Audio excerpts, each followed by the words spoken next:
that song. Everybody was like, all right, this is cool. Which, by the way, I didn't know the Killers were from Nevada. Yeah. That's why they opened up the Ranger Stadium. Yeah. Shout out to the Killers. Yeah, I had to. Every time you hear Mr. Brightside, you don't even know who the Killers are. Wait, you don't know who the Killers are? I thought you meant like people who happen to kill actual killers. Oh my god! Okay, no, I had to explain. Izzy, I'm sorry. That would fit with the Raider theme. Izzy, I'm sorry. This isn't working out on the show. You don't know who the Killers are. I had to explain the cultural significance of Mr. Brightside to my teens. Oh god. Was that rough? Like, this was it like exciting for you? This is like the official MySpace song of 7th grade. Like everybody had this as their MySpace song in 7th grade. Bro, I don't care if you were having a bad day. If you play that song, you became Mr. Brightside. You can't like have a bad day. And like damn, this dude has money and is still getting played. I'm just a broke little middle school kid. Can't get my crush. It's all good. Yeah. It'll be okay. I'll make it to tomorrow. I remember one time I had beef for like 20 people in middle school. So a regular day. Nah, I had beef with one person. Wait, so nothing's changed. So literally nothing has changed. I'm trying to tell you how it started. So I punched this kid in the face, and then all his friends were trying to fight me. But then I was like, okay, well, let's do it then. And then nobody stepped up. So that's when the whole rest of the year I decided I'm gonna pick one of you to bully every week since you want to be bitches about it. And I was listening to Mr. Brightside while I was doing it. I was like, all right, no. We're not doing this. It's not going to be 10-on-1 because I got friends too. And they're like, we're not going to jump in until they jump in. I was like, it's cool. I got this. I'm going to troll them all fucking year. And the funny part was, oh, shit. Oh, wait, that's how it ended. Oh, yeah, I just ended up punching some kid in the face. And, like, while the Killers were playing, and I felt better. I like, later tonight, I'll remember how that story ended. And then text Pete how it ended. But I just know, yeah, I was listening to the Killers and I had beef with somebody for no reason in middle school. And like I punched him in the face and I felt better. Sounds like college. It sounds like a bar fight. That makes no sense and you don't know how it started. All right, so can we move to Take or Tangent yet? Yeah, except for this last thing. Big 12 news. Speaking of sucker punches and trash, the Big 12's trash. Texas and Oklahoma played this past week in the Red River rivalry. Holy shit, I almost didn't make it. Is that how you feel all the time, Pete? It's a lot of pressure. But yeah, so it was a terrible game at first, and then they ended up, Spencer Rattler got benched and he came back in the game, and they went to like 4 overtime, and everybody's like, Texas is back, but they keep losing. So they're not ranked anymore. Oklahoma has like 2 losses. Kansas State, who I guess is the lead in the Big 12, beat them, but their starting quarterback's injured. The game with Baylor and Oklahoma State's ranked 7th in the country. They had to postpone that game to like mid-December because guess what? Lord. COVID outbreak. By the way, Houston last week, they actually came back and won that game against Tulane. After throwing a pick 6, they rescheduled the game 6 weeks in a row to only play 1 game last week, and they won. I don't know how many more games Houston's going to play, but whatever. But with Baylor, you want to guess how many COVID cases they had? I don't know. 42. Damn. 28 players, 14 staffers. So that's why the game against Oklahoma State got canceled. Kind of hard to have a Big 12 champion when all your games get canceled. Oof. Yeah, I mean, and there's like 8 SEC coaches who have already caught COVID. So like the main storyline has been the SEC and the Big 12. They're the main holdouts for doing the season and getting all this shit out here. And they're the main one was COVID cases, and we don't even know how bad it is because more and more teams just keep quietly postponing games. And Florida LSU was a huge game. Oklahoma State Baylor is kind of a big deal because Baylor's better. They've gotten better since 5 years ago, and Oklahoma State is trying to win the national title and go undefeated and run the table. But every other team in the Big 12 is injured and has COVID issues. So college football is a shit show, and Florida is going to Florida. Obviously. I feel like it's going to get worse, and yeah, like he said, season shouldn't count. All right, so with that, we got our sounds back, bitches. That was sick. I haven't heard that. do you want to go ahead and read it off, Eric? Sure. So as we all saw, Dak Prescott's injury. Take your tangent. I wish I could just like hit in the arms of an angel and just sit in the corner and cry because fuck. Make you want to like contribute to Portal. It's fucked up when I hear that. When I see those commercials later today, I just be in my head like having a different version of the song, and it's fucked up. I see this actually being like a YouTube clip after this. It's Dak Prescott. It's like in the arms of dead puppies. I'm like, wow, this is a really shitty, cheesy commercial. You replaced African kids with flies on them with puppies with a fucked up eye ripped out. Like, could you guys not do this to me at 3 a.m? This edible was supposed to make me go to sleep, and now I'm just sitting at the screen like, well, fuck. This is dark. Yeah, man. So yeah, his ankle. I think Brian Westbrook said it on the Lefty show. But this is exactly why you fight for your money. All right, this is exactly why he was fighting for a rotation. This is why players hold out for this exact situation.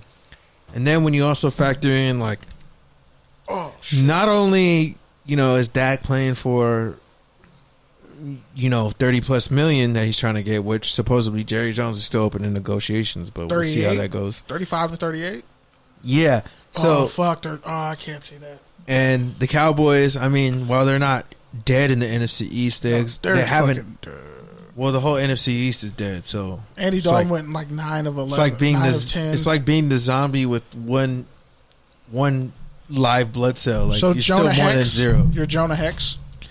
Anyways, so you factor in that Cowboys are floundering. Dak's playing for his contract. Oh yeah, and his brother committed suicide at the beginning of the pandemic. And he got bullied by punk ass Skip Bayless and other people in the media about his mental health. So now you have all that plus this horrific leg injury and compound fracture. Yeah, a dislocation. We saw how long it took for Alex Smith to get back. Which the fact that he got sacked by Aaron Donald and took that and his leg didn't snap, I had to look away.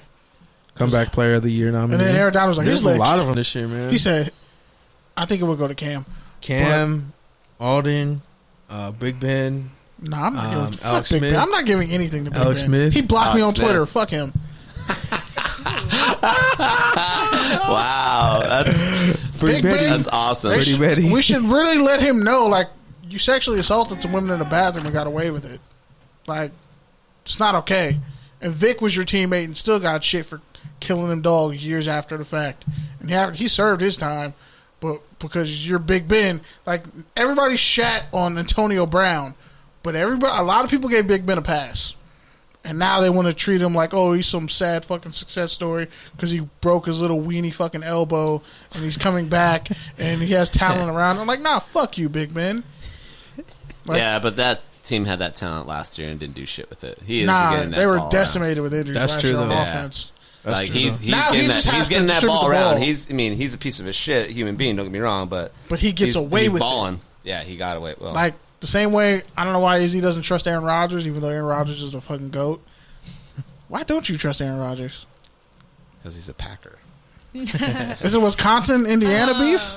No. So you know The Bachelor? Oh yeah, his brother. His brother was on it and was basically like, yeah, Aaron kind of is a dick and tore our family apart. But it's one story versus another, I guess. But, I mean, I believe it. Because also, not that hard what's her face who played in X-Men? The girl who was dating, the famous Olivia Munn. Yeah. She was in. By the way, that Aaron Sorkin version of The Newsroom was really fucking good. That was a really great show. But yeah, he's good. His arms are little though. I think that's the only thing I always notice about Aaron Rodgers. His arms are little. Or they're not defined.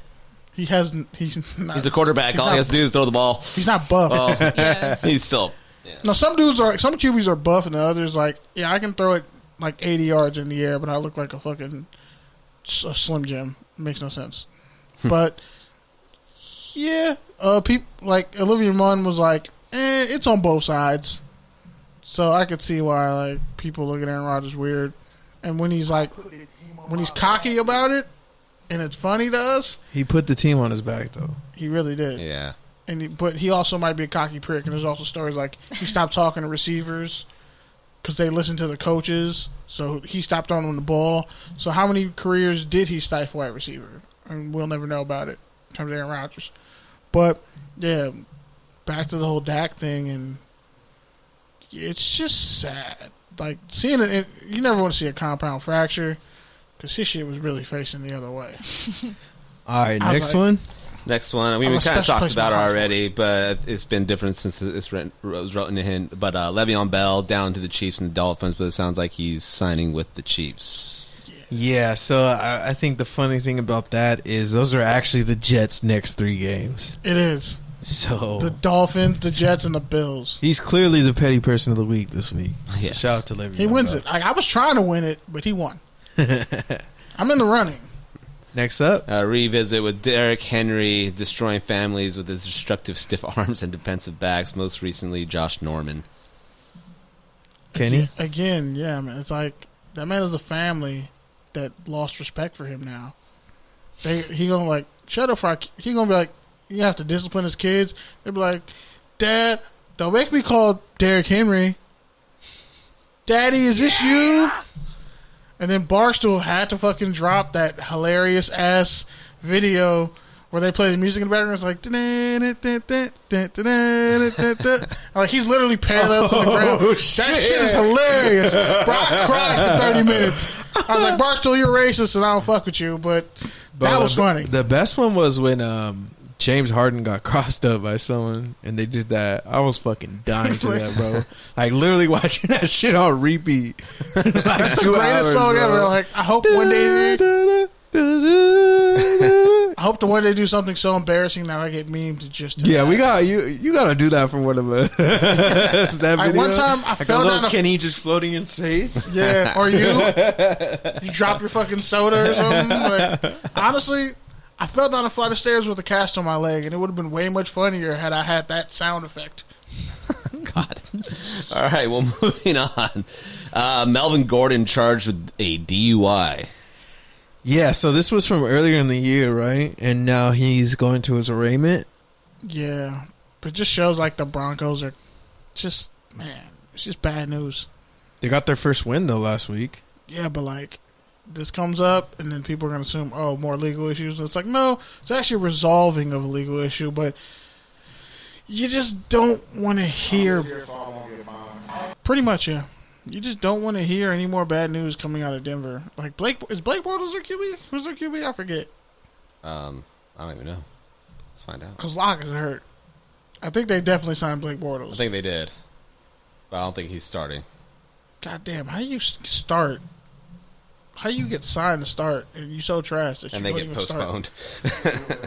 Yeah, and then shout out to Taylor Lewan out there saying, "Oh, they got a beef against us. They don't believe in us, bro. Your team you spreaded COVID to like 30 fucking people and caused like 4 games to get postponed. Like no one's booing you for no reason. They're not out to get you. It's not us against the world. No, you guys are fucking idiots." Pretty much, man. Shout out to the Titans. Remember the Titans. Jeff Driscoll is their starting quarterback. Jeff Driscoll, low-key nice. And he was like a 4.4, which is weird. That's weird. He made it this far. Yeah. Because Florida, he flamed out. All right, last one. Russell Wilson joins the 99 overall Madden Club. How do you feel? 99 high? Nah, man. They've made that man work for his 99. Let's be real. I mean, he probably should have been a 99 before Bobby Wagner. Can I say that? Or is that not politically correct? I'll allow that because it's actually factually true. Bobby Wagner had help on defense, and then they took it all away. Russell Wilson was running for his life, and still is. Now he just has receivers he can throw to. He's just fun to watch. Shout out to that engineer dude who sent me his, 20-page DM argument about why Russell Wilson is better than Pat Mahomes. I really saw all of it too. I was added in the comments because like I said one thing. You didn't even see the DM though. The DM Bro, it was more?